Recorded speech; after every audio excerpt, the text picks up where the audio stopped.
I never imagined saying, I can handle it, would cost me every relationship I'd ever wanted and give me a purpose I never knew I needed. This is the story of 63 million invisible Americans, a generation sacrificing their own futures at the bedside of someone they love. And the moment a simple blind date exposed the brutal truth about caregiver burnout. A story about love, exhaustion, and what happens when you have nothing left to give, until a stranger offers the one thing you stopped believing existed. We are in the middle of a silent epidemic that's rewriting the rules of love, work, and family. 1 in 4 adults is now a family caregiver, with an average of 25 hours a week spent on duties that range from managing medications to bathing a parent. But here's what the statistics don't show. The moment you realize your own life has become a series of alarms, appointments, and apologies.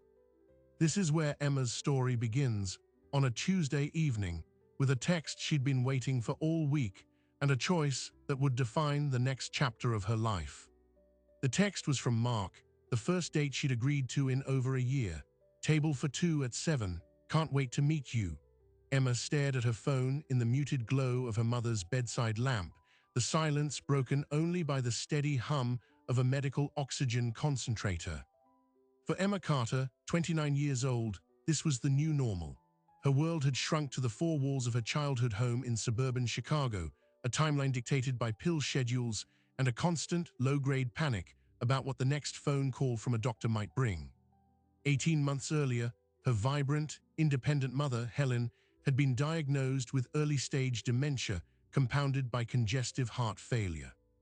The decline was slow, then sudden, a fall in the bathroom, a confused drive to the wrong grocery store, a stack of unpaid bills hidden in a desk drawer.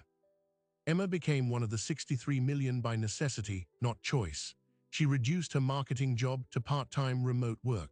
Her social media feed transformed from travel photos and brunch pictures to muted shares from Alzheimer's Association pages. Her friends stopped inviting her out, not out of malice, but because the answer was always the same: I can't. Mom needs me. The financial reality was a slow bleed. The research is clear. The average family caregiver spends around $7,200 a year out of pocket. For Emma, it was prescriptions not fully covered by Medicare, grab bars for the shower, a wearable medical alert pendant, and the creeping cost of prepared meals because cooking after a 12-hour caregiving shift felt impossible. 23% of caregivers report going into debt. Emma watched her savings, once earmarked for a down payment, evaporate. But the deepest cost wasn't in her bank account. It was in the quiet of her own apartment, which she'd sublet to move back home. It was in the cancelled plans, the unread books piling up, the relentless feeling that she was disappearing. Caregiver isolation, experts warn, carries health risks equivalent to smoking 15 cigarettes a day. Emma felt it in her bones, a profound loneliness that persisted even when she was never physically alone. Then came the dating app, a moment of defiant, exhausted rebellion at 2 a.m., swiping through profiles of men who talked about hiking and craft beer and their favorite Phoebe Bridgers album. Mark's profile was simple: a single dad, a teacher, his smile kind in a way that didn't feel performative. His opening message was about the absurdity of trying to summarize a life in 300 characters. They texted for 2 weeks. He was patient when her responses came hours late. He didn't flinch when she mentioned, vaguely, family responsibilities. He asked about her, not just her job, and for the first time in a year, Emma felt a flicker of something other than duty or dread. She felt hope. The day of the date was a meticulously planned military operation. Her cousin Sarah would cover from 6 to 11. Emma prepared a detailed list: medications at 7, ensure the oxygen tube wasn't kinked, remind Mom that Sarah was family, not a stranger. Helen's lucidity came in waves, some moments sharp and present, others lost in a fog of confusion and frustration, often directed at Emma. "You're leaving me?" Helen asked that afternoon, her voice thin. "Just for a few hours, Mom. Sarah's coming. Remember, you love Sarah."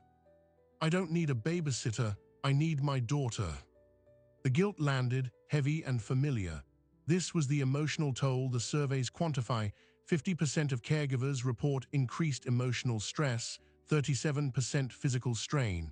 Emma swallowed it down, as she always did. It's just dinner. I'll be back before you're asleep. She spent an hour getting ready, trying to remember how to be Emma, not just Helen's daughter. The woman in the mirror looked tired, older than 29. She chose a simple green sweater, the one her mother always said brought out her eyes. At 5:45, Sarah arrived with cheerful optimism that felt alien in the quiet house.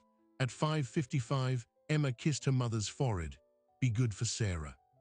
At 6 on the dot, she was in her car, hands trembling on the wheel, driving toward a restaurant and a version of her life she thought was gone forever.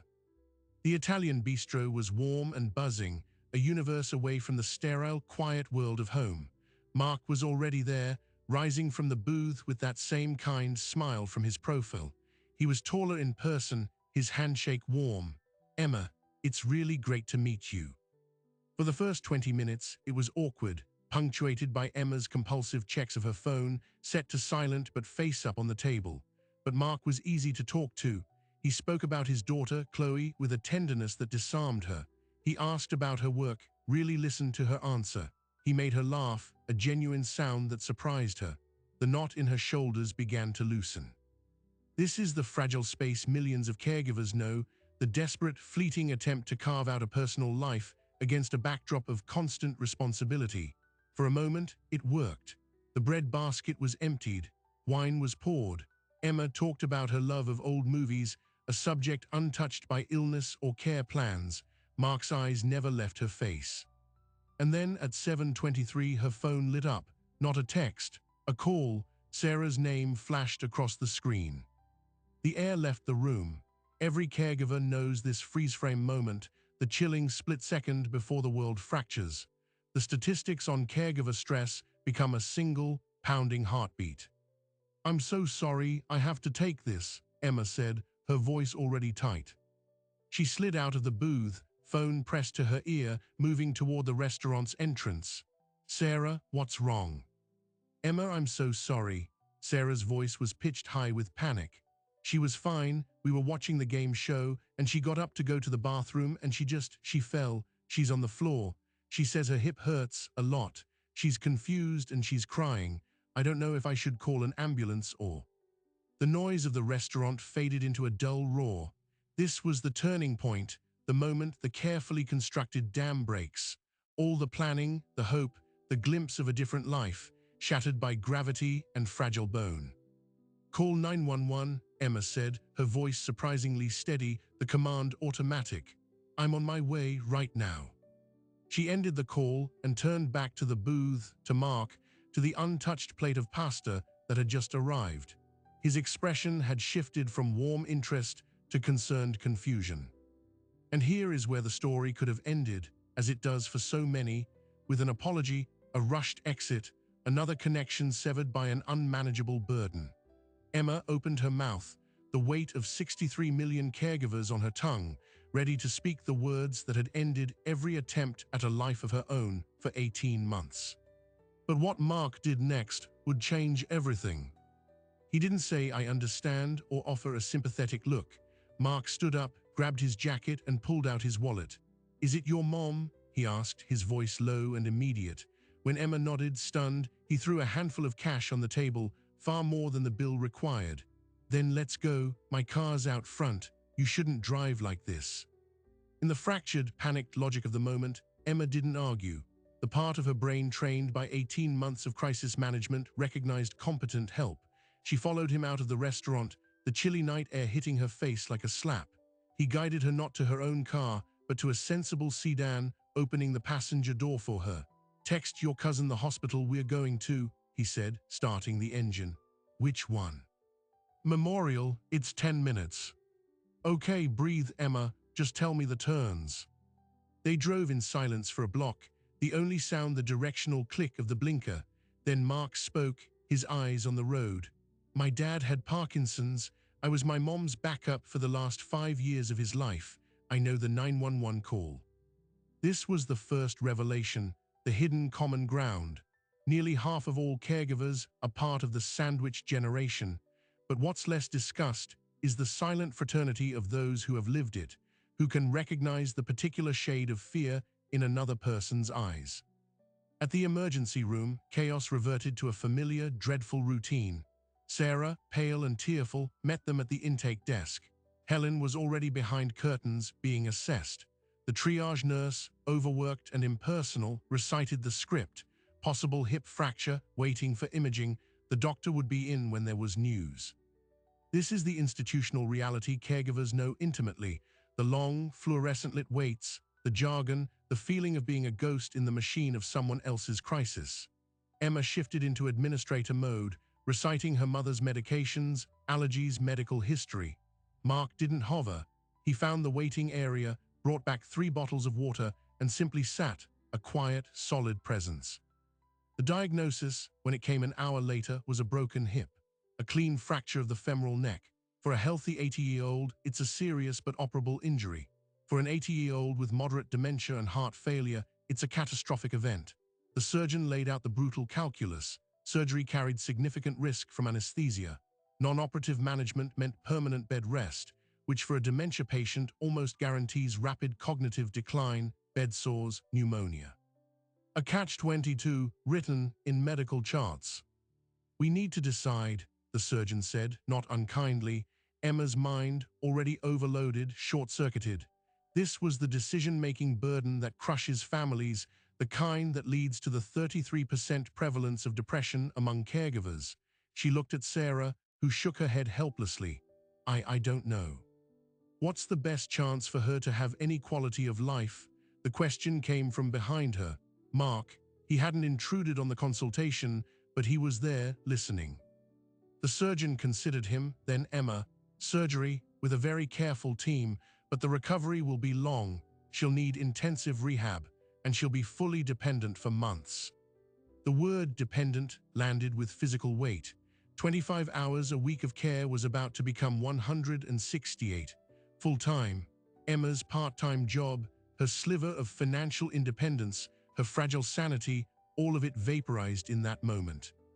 "Do the surgery," Emma heard herself say. Her voice was someone else. They admitted Helen. Emma filled out a mountain of paperwork. Mark made a call. "Chloe, hey, change of plans. I'm going to be later than I thought. Mrs. Miller next door has the key. Get yourself to bed. I'll explain in the morning." He listened, his face softening. "I know, kiddo. I'm sorry. I love you too." He hung up. His own responsibility, his own compromise. It was past midnight when Helen was settled in a room, sedated and sleeping. The immediate crisis had downgraded to a simmering, long-term emergency. Sarah left, promising to return in the morning. Exhaustion hit Emma like a tidal wave, leaving her trembling, leaning against the cold hospital wall. "Come on," Mark said gently. "You need to sleep. You're no good to her if you collapse." "I need to get my car. I'll drive you to it tomorrow. My house is 5 minutes from here. You can crash on the couch." The offer was so simple, so devoid of the pity or awkwardness she'd come to expect, that Emma just nodded. She was beyond pride. Mark's house was a modest ranch, lived in and warm. A child's artwork was taped to the refrigerator. He handed her a blanket and a pillow for the sofa. Bathrooms down the hall. Try to sleep. But sleep was a distant country. Emma lay in the dark, the events of the night playing on a loop. The date, the call, the diagnosis, and Mark. Why was he doing this? The transactional part of her brain, honed by a world that offered little unpaid support, waited for the other shoe to drop. It never did. She must have slept, because she woke to the smell of coffee and the soft sound of a child's voice. Sunlight streamed into the living room. For a terrifying second, she didn't know where she was. Then she remembered her mother, the hospital. She sat up, pulling the blanket around her. A girl of about 8 stood at the entrance to the living room, regarding her with wide, curious eyes. She had Mark's dark hair and a sprinkle of freckles. "You're the lady from Dad's phone," the girl said. Chloe Manners. Mark appeared behind her holding 2 mugs. He handed one to Emma. "Black, right, from last night." "Right, thank you." Emma took the mug, her hands warming around the ceramic. "Hi, Chloe, I'm Emma. I'm sorry for intruding on your house. Dad said your mom got hurt. Is she gonna be okay?" The directness of children. "We hope so. She's in the hospital." Chloe processed this. "My grandpa died in the hospital. but he was really old and sick for a long time. "Chloe," Mark said, a gentle warning in his voice. "It's okay," Emma said, the shared language of loss, spoken by an 8-year-old. Mark made eggs. They ate at the kitchen island, a surreal, quiet breakfast. Emma checked her phone, a text from the hospital night nurse. Helen resting, vitals stable. The world hadn't ended while she slept. "I should go," she said finally, "to the hospital and my car." "I'll drive you," Mark said. "Chloe, get your backpack, you've got school." The day unfolded in a strange, parallel reality. Mark drove her to her car at the restaurant. He followed her to the hospital, where he and Chloe waited in the lobby while Emma went up to see her mother.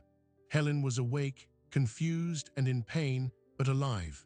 The surgery was scheduled for the next day. When Emma came back down, looking hollowed out, Mark simply said, "What do you need from home? Clothes, toiletries." She hadn't even thought that far ahead. He drove her to her mother's house. The familiar clutter of her caregiving life felt alien in the daylight after the night's trauma. She packed a bag robotically. As she zipped it closed, she looked at the fridge, nearly empty. Her mother wouldn't be home for weeks, but the habit of provision was ingrained. "I need to get groceries," she mumbled, more to herself than to him. "For when she comes home, the right foods for recovery." "Okay," Mark said, "where the nearest store?" And so Emma found herself in the fluorescent aisles of a grocery store at 10 a.m. on a Wednesday, with a kind man she'd had one date with and his daughter, who was debating the merits of various yogurt brands. It was the most normal, bizarre thing that had happened to her in years. Mark pushed the cart. Chloe, with a keen sense of solemn duty, helped find the items on Emma's list: oatmeal, bone broth, applesauce, protein shakes. At the checkout, Emma reached for her wallet, but Mark had already slid his card. "Please, let me," she insisted, a flush of embarrassment heating her neck. "Next time," he said, and the implication of a next time hung in the air between them. They drove back to her mother's house to drop off the groceries. Emma carried bags inside, expecting them to say their goodbyes at the door. Instead, Mark and Chloe followed her in, carrying the rest. Chloe looked around the living room, her eyes landing on the array of framed photos on the mantel, pictures of Helen in her youth, of Emma as a girl, of a family that no longer existed in that form. "Is that your mom?" Chloe asked, pointing to a photo of Helen hiking, vibrant and strong. "That was her, a long time ago." "She's pretty." Mark began putting groceries away in the kitchen, finding where things went with an easy intuition. He filled the kettle for tea. It was this quiet, practical competence that finally broke through Emma's numb shell. She leaned against the counter, watching this stranger perform this small, intimate act of care in her mother's kitchen, and she began to cry. Not the panicked tears from the hospital, but deep, silent sobs that shook her shoulders. She expected him to step back to give her space. Instead, Mark finished putting the milk in the fridge, closed the door, and walked over. He didn't hug her, the boundary was still there, but he stood close, a steady presence, and handed her a paper towel from the roll. "Let it out," he said, his voice quiet. "You've been holding it in since last night, probably for a lot longer." Chloe, sensing the grown-up gravity, came and silently took Emma's hand, her small, warm fingers a tether to the present. This was the pivot, the moment the story stopped being about a catastrophic accident and started being about something else entirely. It wasn't a romance, not yet. It was something more foundational, an alliance. Mark wasn't offering to fix her life. He was offering to stand next to her while she lived it. For a caregiver, that distinction is everything. 80% of caregivers report strain in their marriages because partners often want to solve the unsolvable. Mark was just showing up. He drove her back to the hospital that afternoon. He picked up Chloe from school and brought her by briefly, the girl presenting Helen with a get-well picture she'd drawn in class. Helen, floating in a morphine haze, smiled at the bright colors. "A visitor," she whispered. "How nice." For 3 days, this became the rhythm. Mark managed his teaching job and his daughter. Emma kept vigil at the hospital, but each evening he would appear, sometimes with food, sometimes just to sit with her in the waiting room for an hour. He became a logistical partner, picking up prescriptions, checking her mother's mail, a reliable thread of normalcy in the unraveling tapestry of her life. The surgery happened. It was successful, but the road ahead was steep. Helen would need at least 6 weeks in a skilled nursing facility for rehab before she could even attempt to come home. The social worker presented Emma with the grim financials. Medicare would cover the first 20 days in rehab in full. After that, a copay of $195 per day would kick in. If her mother's progress was slow, which it likely would be, those charges would accumulate fast, on top of the existing $7,000 annual drain. Emma sat in a hospital conference room, the numbers blurring on the page. This was the system's second blow, first the physical crisis, then the financial suffocation. She had power of attorney, she had to sign the forms, her hand shook. That evening, when Mark asked how the meeting went, she told him, her voice flat. "It's fine, I'll figure it out." The classic caregiver deflection, "I'm fine, everything's fine."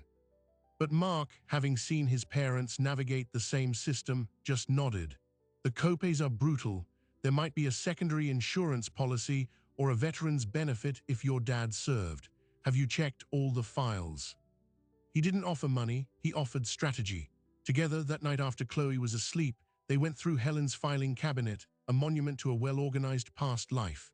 And there, in a folder marked insurance, they found it, a long-term care policy Helen had taken out 20 years prior, nearly forgotten.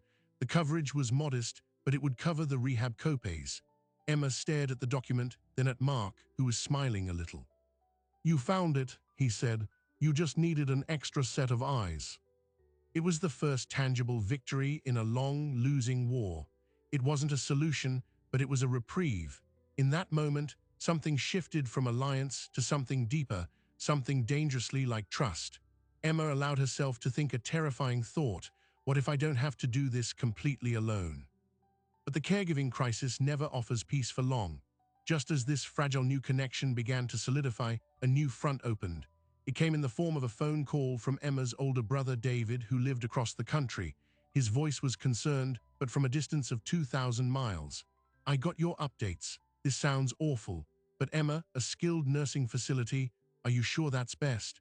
Should we be looking at bringing in 24-hour home care instead?" The question was logical. It was also catastrophically ignorant of the practical, financial, and emotional reality. It was the sound of the other shoe finally dropping, but not from where Emma had expected.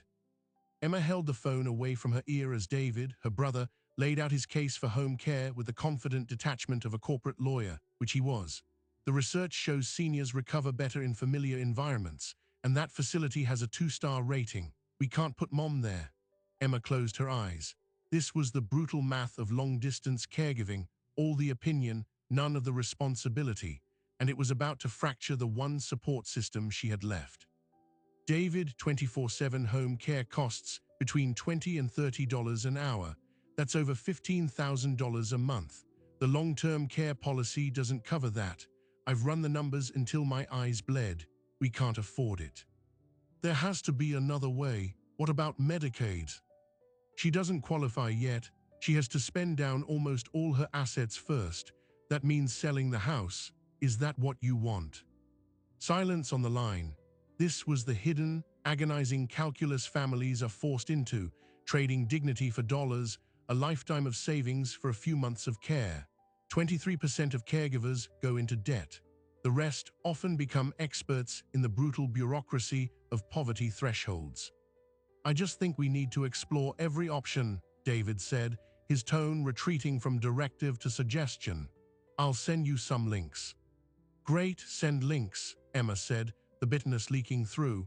"I'll read them between changing her bedpan and arguing with insurance." She hung up and leaned her forehead against the cool glass of the hospital window. The stress fracture in her family was now a chasm. This dynamic is devastatingly common.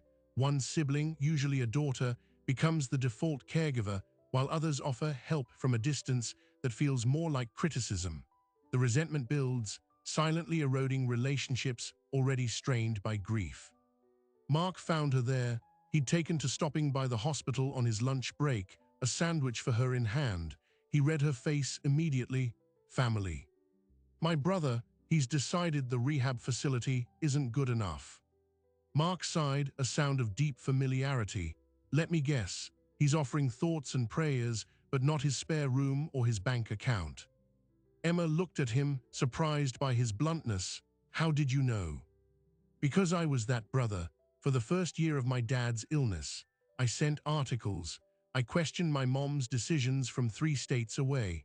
It took me seeing her cry from exhaustion at Thanksgiving to realize I was part of the problem, not the solution." This was the second revelation about Mark, not just that he understood caregiving, but that he understood his own failures within it. His honesty was a disarming gift. David's links arrived via email, a barrage of PDFs about elder law, alternative therapies, and scandalously expensive private concierge medical services.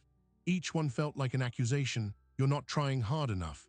Emma's already fragile mental state, teetering on the 33% caregiver depression cliff, began to crack. She snapped at a kindly nurse. She forgot a meeting with the rehab social worker. She lay awake at night, not with worry for her mother, but with white-hot rage at her brother. The day Helen was transferred to the rehab facility, Maple Grove, was overcast and cold. The place was clean but undeniably institutional, the smell of antiseptic and overcooked green beans, the distant sound of a game show from a common room.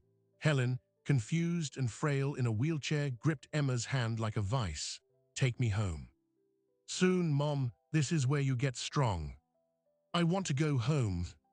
It was a refrain Emma would hear a dozen times a day.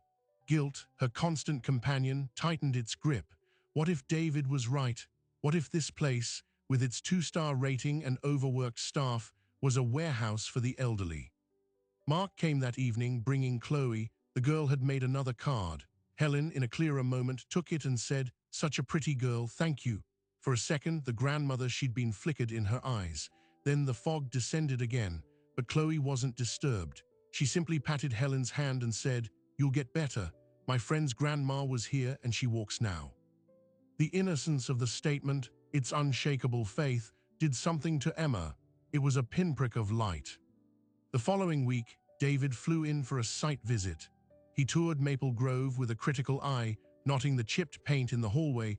The dinner served at 4:45 p.m. He took the head nurse aside for 20 minutes of pointed questions. Emma watched from a distance, feeling like a defendant in her own life. Over dinner that night, David laid out his findings. The staff-to-patient ratio is below recommended standards. The physical therapy equipment is outdated. "I'm not comfortable with this, Emma." "What's your alternative?" Emma asked, her voice dangerously calm. "You moving here? You quitting your job? Because I've run out of alternatives. We could use Mom's savings to top up the care. Hire a private aide for a few hours a day here. That would burn through her savings in 6 months. Then what? You'll cover the Medicaid copays." David shifted in his seat. "We'd cross that bridge when we came to it." "No," Emma said, a lifetime of being the agreeable younger sister evaporating. "I'm already on the bridge. It's on fire, and you're sending me pictures of water from the shore." The fight was explosive. It ended with David saying the thing they'd both been avoiding: "I just think you're too close to this, Emma. You're not making rational decisions. You're exhausted." "Of course I'm exhausted," she shouted, drawing looks from the restaurant. "I've been exhausted for 18 months. Where have you been?" David left the next morning, the tension unresolved. The weight of his disapproval settled on Emma's shoulders, heavier than ever. She began to second-guess every decision. Maybe the facility was terrible. Maybe she was failing her mother. The anxiety that 35% of caregivers report became a constant hum in her veins. Then the crisis. A urinary tract infection, common and dangerous in elderly patients, sent Helen's already precarious system into chaos. The confusion of dementia became acute delirium. She pulled out her IV, tried to get out of bed, fell again. The facility called Emma in the middle of the night. "Your mother is being transferred back to the hospital. She's a danger to herself." This was the wait, it gets worse moment, the cascade failure. 1 step forward, 2 catastrophic steps back. Back in the emergency room, in the same curtained bay, Emma felt the walls of her world closing in for good. The doctor was blunt. "The infection is treatable, but the delirium may not fully resolve. Her dementia has likely progressed." The hip rehab is now on hold indefinitely. You need to think about long-term placement. Long-term placement, a nursing home. The words were a death sentence to the life Emma had been fighting to preserve for her mother. She was also a death sentence to Emma's own future. How could she go on dates, rebuild a career, have a relationship when her mother was locked in a ward? The guilt would be a prison. Mark found her in the hospital chapel, of all places. She wasn't praying, she was just sitting in the quiet, empty of everything. He sat beside her, not touching her. David was right, she whispered. I failed. I put her in a place where she got sick. I'm failing her. No, Mark said, his voice firm. The system failed. The infection failed. You showed up. You are still showing up. That's the opposite of failure. He drove her home. At her mother's house, he didn't leave. He made tea. And then he told her his full story, not just the highlights. He told her about the years of his father's decline, the fights with his siblings, the moment he realized his mother was so burned that she was making errors with medication. He told her about the guilt of moving his father into a memory care unit and the surprising peace that followed for everyone. Sometimes the most loving choice, he said, is the one that feels like surrender. It was the permission she didn't know she needed. The next day, with Helen stabilized but profoundly changed, Emma met with a hospital social worker and for the first time seriously discussed skilled nursing facilities with memory care units. It was agonizing.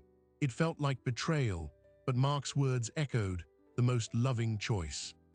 Then another complication. While reviewing her mother's finances to understand the Medicaid spend-down, Emma discovered something. The long-term care policy had a 6-month waiting period for pre-existing conditions that hadn't been disclosed. The rehab copays she thought were covered might not be. The potential debt went from manageable to catastrophic in an instant. She was in the kitchen, staring at the fine print when the panic attack hit. It was her first one, a squeezing in her chest, a feeling of drowning in open air. She slid down the cabinet to the floor, gasping. Mark was there in minutes, having heard the tremor in her voice on the phone. He knelt beside her, talking her through breathing exercises he'd learned from his mother's therapist. When it passed, leaving her shaking and hollow, he didn't tell her it would be okay. He said, "We need a better battle plan, and you need to sleep for a full night. I'm staying." He called his ex-wife, who agreed to keep Chloe for 2 nights. He ordered groceries delivered. He fielded calls from the hospital. He forced Emma to take a sleeping pill and go to bed at 8 p.m. for the first time in 18 months. Someone else was holding the reins. The relief was so profound, it was disorienting. Over the next 48 hours, with Mark acting as a combination of project manager and emotional bodyguard, they attacked the problems in order. They found an elder law attorney through a non-profit referral. They got clarity on the insurance. The waiting period had, in fact, been waived. The copays were covered. They toured 3 memory care facilities, one of which felt less like an institution and more like a dignified, secure home. Emma FaceTimed David, her brother, from the nicest one. She showed him the sunny rooms, the activities calendar, the specialized staff. She didn't ask for permission. She said, "This is what I've chosen. I need you to support me, or I need you to step aside." To her shock, he did. He apologized. He said, "You're in the trenches, I trust your judgment." The victory was bittersweet. But just as the path forward seemed to clear, the final and most personal complication emerged. Chloe, missing her dad and confused by the constant upheaval, had a meltdown at school. Mark had to leave in the middle of a crucial meeting with the attorney to pick her up. That evening, tired and stressed, he said to Emma, "I can't keep doing this at this intensity. Chloe needs me back." Emma felt the floor drop out. Of course, this was the unsustainable reality. The average caregiver spends 25 hours a week. She was asking him to share that burden on top of his own life. It was too much. The alliance had a limit, and she had reached it. "I understand," she said, her voice flat. "You've done more than enough, thank you." Mark looked at her, his expression pained. "That's not what I meant. I'm not leaving. I'm saying we need to build a sustainable system for all of us. You, me, Chloe, your mom. We can't live in a state of emergency forever."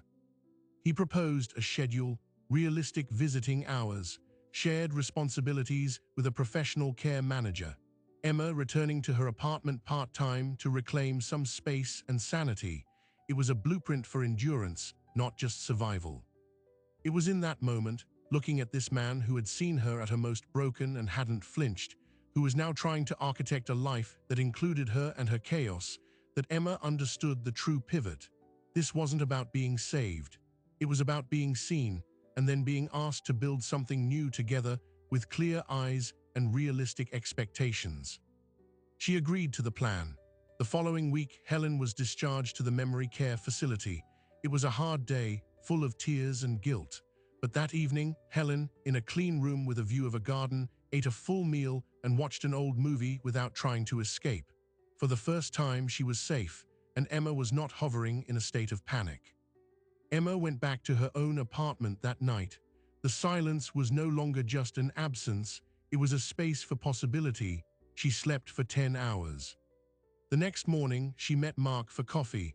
Not in a crisis, not in a hospital, in a cafe. They sat across from each other, two people who had been through a war together in a matter of weeks. So, Mark said, a tentative smile on his face, "Where do we go from here?" Emma looked at him, at the kindness and the complexity in his eyes, and she knew the answer wasn't simple. But for the first time, the question didn't fill her with dread. It filled her with something dangerously like hope, because the crisis had passed, but the story was just beginning. Emma took a slow sip of her coffee, letting the question hang in the air. The truth was, she had no 5-year plan, not even a 5-week plan, but for the first time that felt okay. "I think," she said finally, "we go slowly, and we build something that doesn't break every time life happens." What followed wasn't a fairy tale. It was something better, a blueprint. The first step was rebuilding Emma's life from the rubble of constant crisis. She negotiated a return to her marketing job at 3 days a week. The first time she logged into a video call, discussing metrics and campaigns, she felt like an imposter speaking a forgotten language. But with each meeting, a part of her brain, atrophied from 18 months of medical logistics, began to wake up. The paycheck, though modest, was a lifeline back to personhood. Helen settled into the memory care facility, the Gardens. There were hard days, days of agitation, of heartbreaking confusion where she didn't recognize Emma, but there were also moments of startling clarity and peace. In a secure, structured environment with consistent care, the constant anxiety that had defined her final months at home began to ease. Emma visited 4 times a week, not out of guilt-driven obligation, but in scheduled blocks that allowed for real connection. They'd look at old photo albums. Helen would hum along to songs from her youth. The visits became less about managing decline and more about being present for whatever version of her mother was there that day. Mark and Emma's relationship evolved on the schedule they'd drafted. Tuesday night dinners at his place with Chloe, a standing Saturday afternoon date, just the two of them, no more emergencies as dates. They went to movies, walked by the lake, had arguments about stupid things like what to order for takeout, the glorious, normal friction of two people learning each other. Chloe became a bridge between their worlds. She'd ask about Helen, drawing pictures for her room at the Gardens. She also pulled Emma into the chaotic, joyful world of elementary school projects and birthday parties. For Emma, whose world had been so small and solemn, it was a revelation. But the shadow of caregiver burnout doesn't vanish, it just changes shape. The financial pressure was still there. The long-term care policy covered the facility base rate, but extras, special therapies, personal supplies added up. Emma still felt the pinch of that $7,000 annual out-of-pocket average. She also carried the emotional residue. Some nights she'd wake up in a panic, convinced she'd missed a medication call. The hypervigilance, a survival tool for so long, was slow to unlearn. This is the aftermath the statistics miss, the long tail of trauma even when the acute crisis has passed. Her brother David made good on his apology. He set up a monthly automatic transfer to help with Helen's incidental expenses. More importantly, he started calling his mother every Sunday, speaking to her even when her responses were nonsensical. He planned visits quarterly, taking over the caregiving shift for a weekend so Emma could have a true break. It wasn't equal, but it was meaningful support. The family fracture began to heal, not because the past was forgotten, but because they were writing a new, more honest pattern. A year after the fall, Emma's life had a rhythm that once seemed impossible. She was working 4 days a week. She had a relationship that felt sturdy, not fragile. She was a daughter, a girlfriend, a quasi-stepmom, and herself, all in a delicate, managed balance. Then came the phone call from the gardens. It was the head nurse, Nancy. "Emma, I'm calling about your mom. She's had a minor stroke." The old panic surged, immediate and visceral. But this time, it was met with something new, a protocol. Emma took a breath. "Is she stable? What's the plan?" "She's stable. We've called her physician. We're transferring her to Memorial for evaluation. It appears minor, but you should come." "I'll be there in 30 minutes, Emma said. She hung up and immediately texted Mark. "Mom had a minor stroke, heading to Memorial. Can you get Chloe from school?" The response was immediate. "On it, keep me posted, I love you." The 3 words were still new enough to send a warm shock through her system. Even now, "I love you." They first said it 3 months prior, during a quiet moment of doing dishes, not in a dramatic confession, but as a simple, acknowledged truth. Now, in a crisis, they were an anchor. At the hospital, the scene was familiar but different. Helen was disoriented but calm. The medical team was efficient, and Emma wasn't alone. Mark arrived an hour later after arranging care for Chloe. He didn't rush to her side with drama. He simply sat next to her in the waiting area, his presence a steadying force. "How is she?" "Stable. They think it was small. They're running tests." He nodded. "Okay, what do you need from home for her, for you?" This was the real payoff, not the absence of crisis, but the presence of a competent partner within it. The stroke turned out to be a TIA, a warning sign. It meant adjustments to medications, more vigilance, but not a catastrophic change. Helen returned to the gardens after 2 days. In the aftermath, Emma realized something profound. She was no longer just a caregiver drowning in a storm. She was the captain of a small, resilient ship with a crew. She had a first mate in Mark, deckhands in David and the staff at the gardens, and a clear map of the treacherous waters. The burden hadn't disappeared, but it had been distributed, and that made all the difference.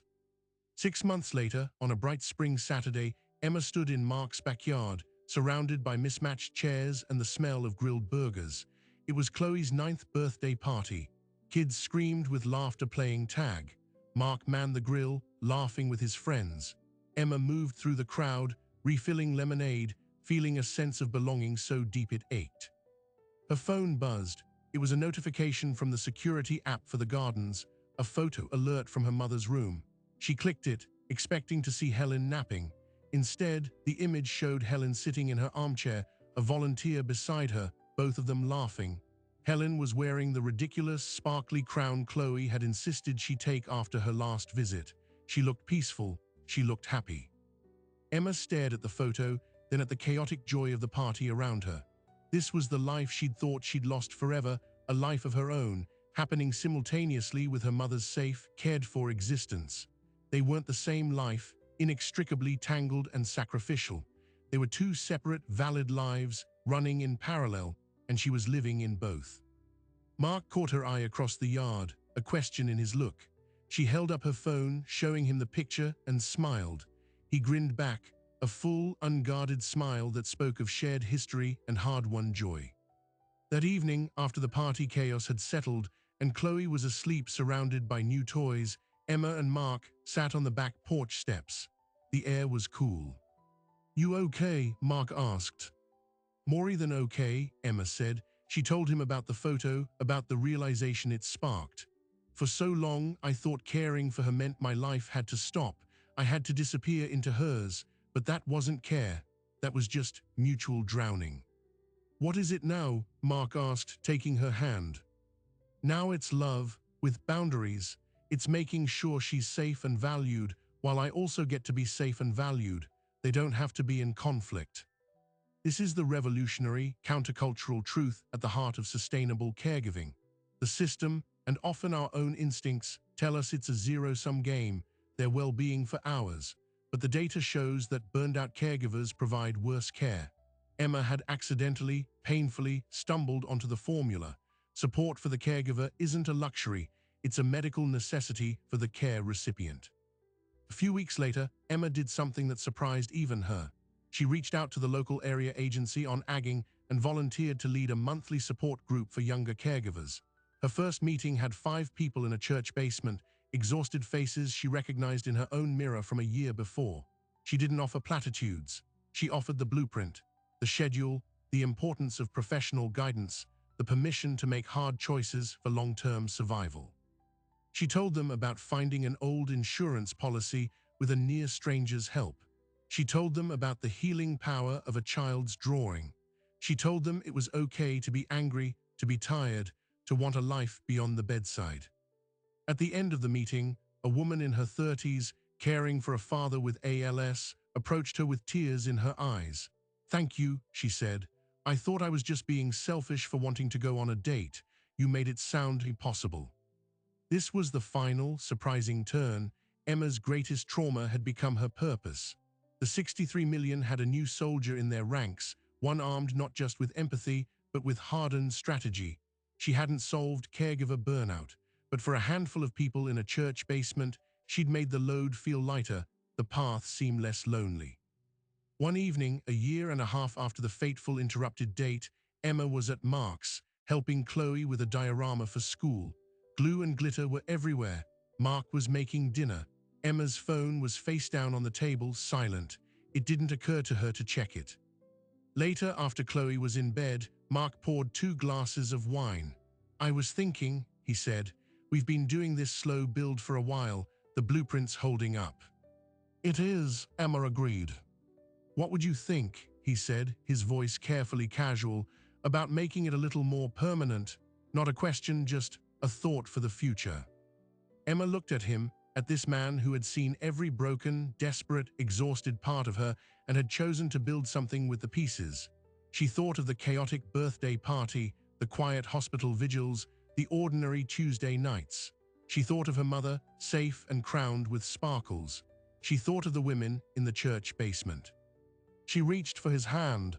"I think," she said, "the future looks really good." The story that began with a catastrophic no, the end of a date, the end of independence, the end of a certain kind of life, had become a story about 1,000 small, sustainable yeses. Yes to help, yes to hard choices, yes to love that doesn't demand annihilation, yes to a life that could hold both profound duty and profound joy. Emma Carter never imagined saying, "I can handle it" would cost her everything, and she was right. It cost her the illusion that she had to handle it alone. In return, it gave her a family, a purpose, and the quiet, unshakable knowledge that sometimes the bravest thing you can do is make room at your table for someone who understands the weight you carry. The crisis had passed. The work of building a life together was just beginning. Emma and Mark's story is not an anomaly, it's a roadmap. In a nation of 63 million caregivers, where 1 in 4 adults is sacrificing their own well-being, we are facing a silent public health crisis that unfolds in private living rooms and hospital waiting areas. The data tells a stark story of depression, debt, and broken relationships. But Emma's journey reveals a more nuanced truth.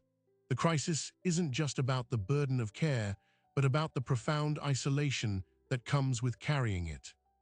We have built a society that praises the self-sacrificing individual, the daughter who gives up everything, the parent who never sleeps. We call it love, and it is. But we rarely ask, at what cost?